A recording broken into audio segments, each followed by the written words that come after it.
Chapter 7. Rahim's Snore. Long, long ago, there lived an old man who had a big rice field, a strong horse, and a fine dog. He also had a son whose name was Rahim. Now, this boy had a snore, such as you have never heard. No sooner did he lie down in bed than he began to snore. When he snored in, the shutters flapped. What's more, the wooden spoons and baskets of the kitchen shelf came clattering down to the floor. So, the old man's house was noisier at night than in the daytime. The worst part of it was that the older the boy grew, the louder he snored. As time went by, the old man began to look ill as he could never get a good night's sleep. One day, the old man and the son were seated on the porch, drinking tea. The old man took a sip of tea and heaved a deep sigh. "What's wrong, father? Are you not well?" asked Rahim. "Yes, I'm not feeling well. Actually, I'm not getting enough sleep for a few nights," answered the old man. Rahim was aware of the fact that he snored rather loudly. He thought for a while and said, "You can't sleep soundly at night because I snore so loudly. But don't worry, father, from tonight I'll sleep somewhere else so that you can sleep with peace and warmth," said Rahim. "Hey, where would you go?" asked the old man. Just then, they heard the horse whinnying in the stable. "That's it!" cried Rahim. "The stable! Yes, I'll sleep in the stable with our horse. The horse won't mind my snores," chuckled Rahim. So, from that night onwards, Rahim started sleeping in the stable with the horse. The old man had a sound sleep and felt well. Some days later, the old man went up into the mountain to cut wood. He loaded the wood onto a cart for the horse to pull. But there was something wrong.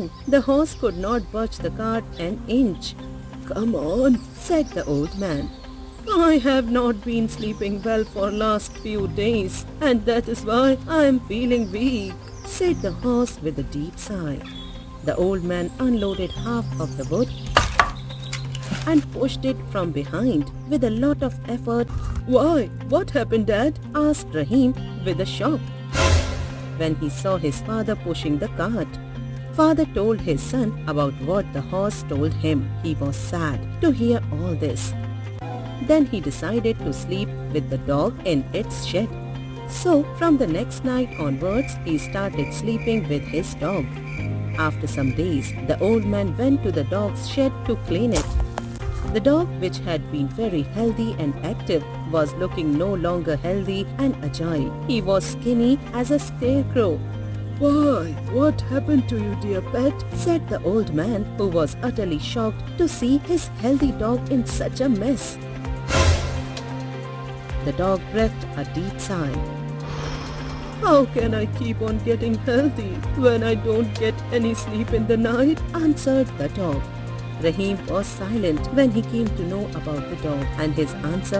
Eventually, he said, "I know it's all due to my habit of snoring. I'll sleep somewhere else so that no one is disturbed." "But where would you go now?"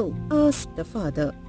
Rahim could not tell anything. He went away thinking, "I think frogs won't mind my snoring as they too croak during night," thought Rahim.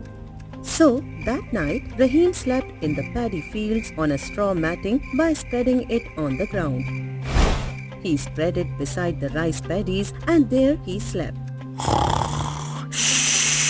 Hundreds and hundreds of tiny frogs croaked in his ears.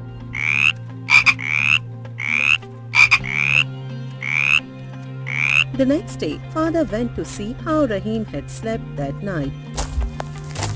The sight was shocking. Hundreds and hundreds of little frogs lay motionless, with their front legs pressed hard against their ears. Rahim opened his eyes and saw the scene. It seems that the frogs too could not bear Rahim's snoring and closed their ears. What should I do now? Where should I go now? Where should I sleep without disturbing anyone else? Oh, I'll burst my head, thought Rahim. Chapter 8.